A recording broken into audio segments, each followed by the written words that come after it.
Welcome to a new Daily Top Askreddit video. Today's topic: what did your roommate from hell do to earn their title? My college roommate ran out of pot, so he tried to boil down his born water to hash in my microwave using my Tupperware. The residue ended up fusing with the plastic at the bottom of the container, so he scraped it out with a razor blade and smoked a big bowl of plastic and bog water concentrate with the windows closed. Is he dead? More importantly, did it work? This is legendary. And here I thought scrounging for any dropped / forgotten weed was being desperate. Literally murdered a man at my house. I had to testify. Had a friend come home to his roommate chopping up another roommate over a PS4. Here's a link to an article about it.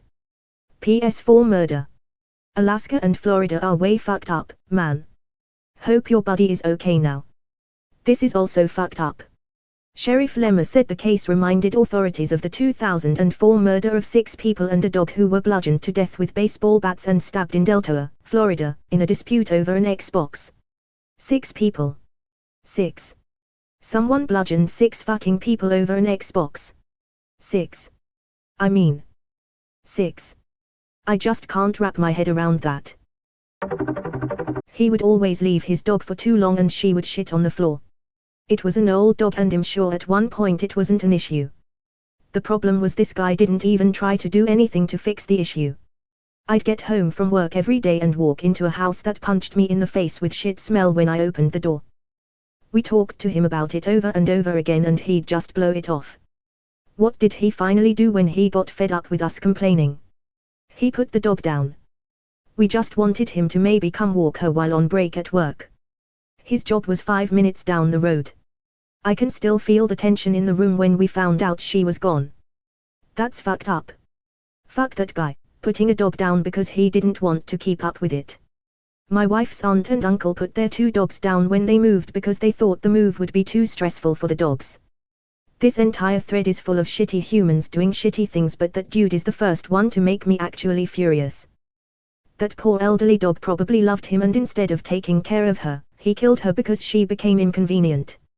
Removed. We had a horrible centipede problem at one of the apartments I lived in that came about suddenly. They were in every single room, including the bathroom and my bedroom. I would wake up to find multiple right above my head or next to the light switch in the bathroom. My fear of centipedes was already one step away from being a full-blown phobia before this. Neither of my roommates cared even in the slightest bit because they were both disgusting human beings, so one day I told the one whose father was the landlord that I was calling an exterminator and billing her dad if she didn't take care of the issue by the end of the day. Within an hour I got a call from her saying that she found the centipede's food source, a buildup of maggots in, around, and under her cat's food dishes. She took just as bad a care of her cats as she did herself, and this was the result. She did not euthanize her cats, thank God, but they had been really sick for weeks, and she refused to take them to the vet until she found the maggots. Sometimes, in summer, my cat's leftover wet food from last night would get maggots. You better believe I chucked that shit out quick. I had a roommate that would shit in the shower and put it through the small holes of the drain. He never got it all. It was obviously disgusting. Lol reminds me of a thread where someone's partner was worried they were shoving their shit down the drain. Turns out they were using a scrub or soap that had coffee grounds in it. Please tell me you have a link for that post. Chugged 3/4 a bottle of vodka and shat on my bed while I was away for the weekend. Was your roommate Amber Heard? Objection, hearsay. Did you ask them not to shit on your bed? Yeah, you gotta have clear boundaries set up or else you're the asshole for getting mad. Not super terrible, but we went to a party. He got drunk super quick and saw some people he didn't want to be around and walked home. About an hour later me and my other roommate headed home too. When we pulled into the driveway we saw lights on in the living room, which quickly went off. When we got inside we saw a massive person-sized hole in the hallway wall into the bathroom. Our roommate was pretending to sleep, and when we asked him what the fuck happened he said someone broke in, didn't try to steal anything but just busted a hole in our wall, from inside of the bathroom into the hole I should add, then slipped out the still locked back door. They didn't see him laying on the couch at all either apparently. Edit, dude was a compulsive liar. My favorite lie was that he had his whole head tattooed to look like a skull, but it faded so no one can tell anymore. Lol, a buddy of mine used to be a legitimate compulsive liar.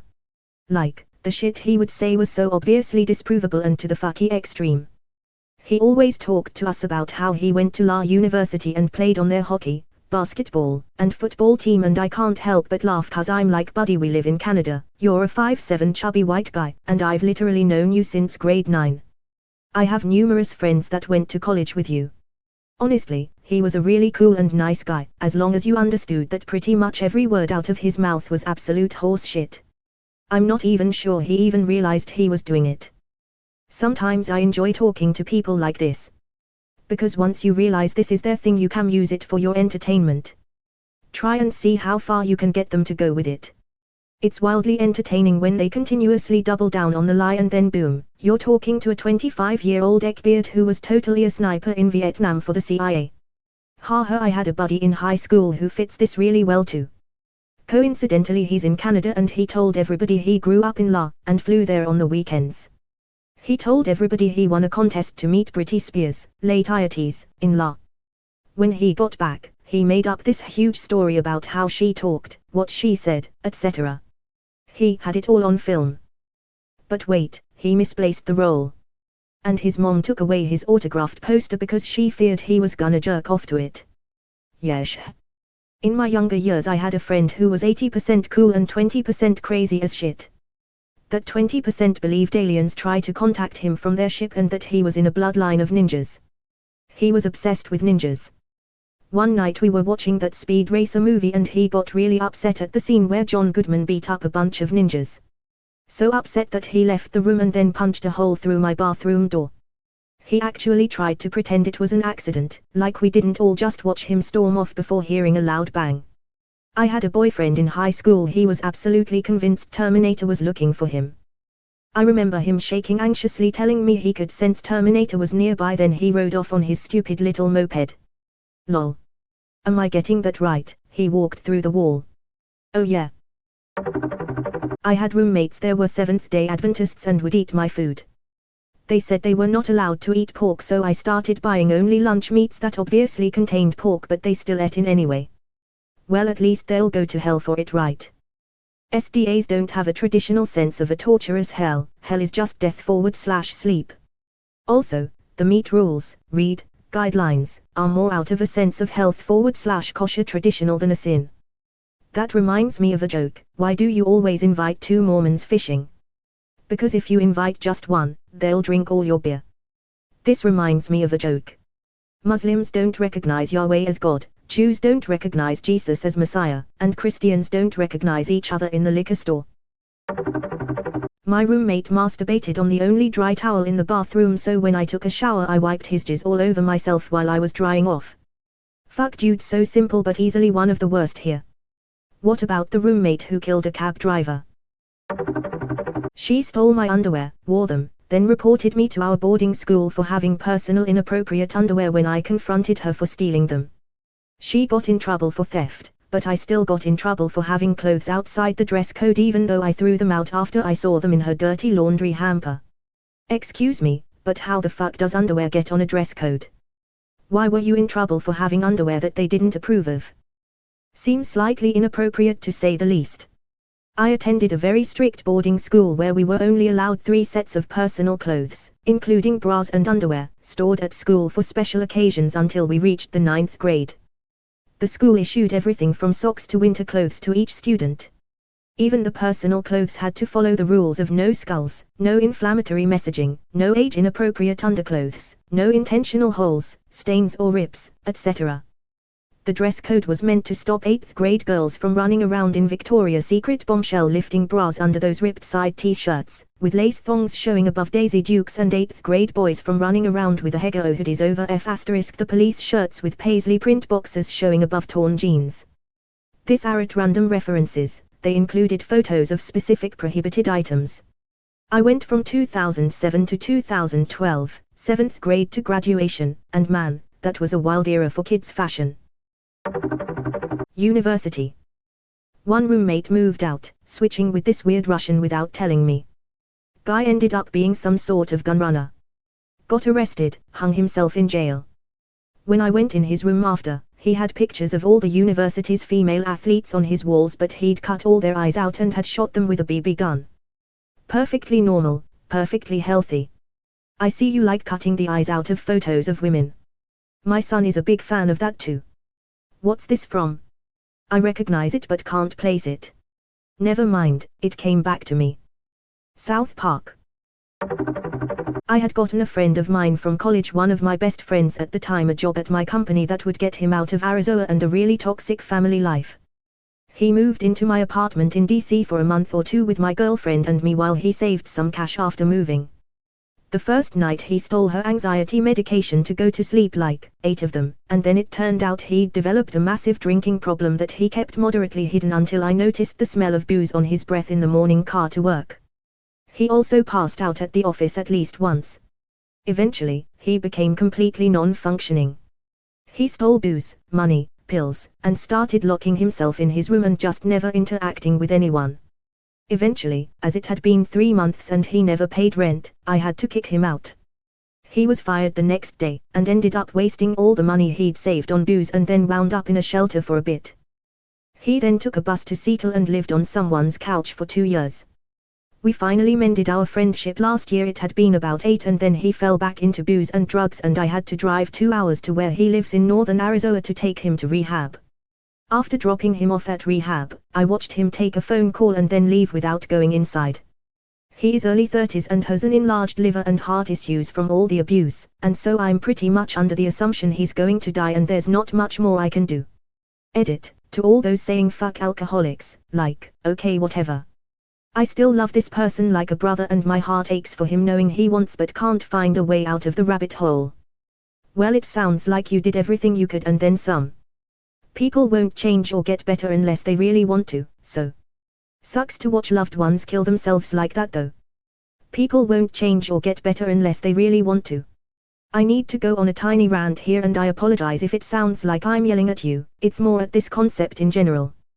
They need to want to is a really, really problematic way of pushing responsibility onto someone whose brain is literally not functioning properly. The mind is this person's problem.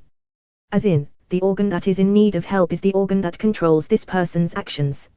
Someone in the deep throes of addiction is likely going through a whole bunch of shit simultaneously that makes going through regular or voluntary rehabilitation incredibly difficult. These people tend to go path of least resistance, which always slides downwards. There are deeply embedded habits and mental pathways that they need changed. If you're a pro wrestling fan, you have to look at cases like Jake Roberts and Kurt Angle. They went through long stretches of absolutely not wanting to get better until they were essentially forced into it. Because that's the key. When you're in the pit, it feels like home. It's what you deserve. Getting better is for other people. People better than you. People who aren't scumbags. That's what's going through your mind. There's a deep and profound guilt at even trying to improve because you feel like you've already let everyone down. Should the poster above have done more? Fuck number. It's not their responsibility. But the path to recovery for hard cases needs someone to guide them, and sometimes for a while. Hell, sometimes for life. AA members often hook up there because they can lean on each other over the years to hold each other accountable. There is a responsibility element, obviously, but for many people they don't see the light at the end of the tunnel at all. If an addict doesn't believe they have hope of recovering, then they won't see any sense in trying. I was there. I saw no hope. I was convinced I was going to die in my apartment of an overdose, and tried. I rejected help not because I didn't want to get better, but because I legitimately thought I was a failure at my core and that everyone was wasting their time on me. I had to be essentially forced to see that path ahead and know that it existed before I was able to take steps on my own towards it. Years down the line and I wouldn't be here now if I had been just left to rot until I wanted to get better. I wouldn't have, if left to my own devices. Don't spit on the addicts for thinking they don't want it. You don't know what's going on in there if you've never seen it. Not everyone's addiction story is the same. You can't apply shame and guilt and scorn on everyone and hope that eventually they'll feel bad enough to change. More likely they'll pile that on the heap of self-hatred and use it as a justification for why no one will miss them when they die. Op is a good person.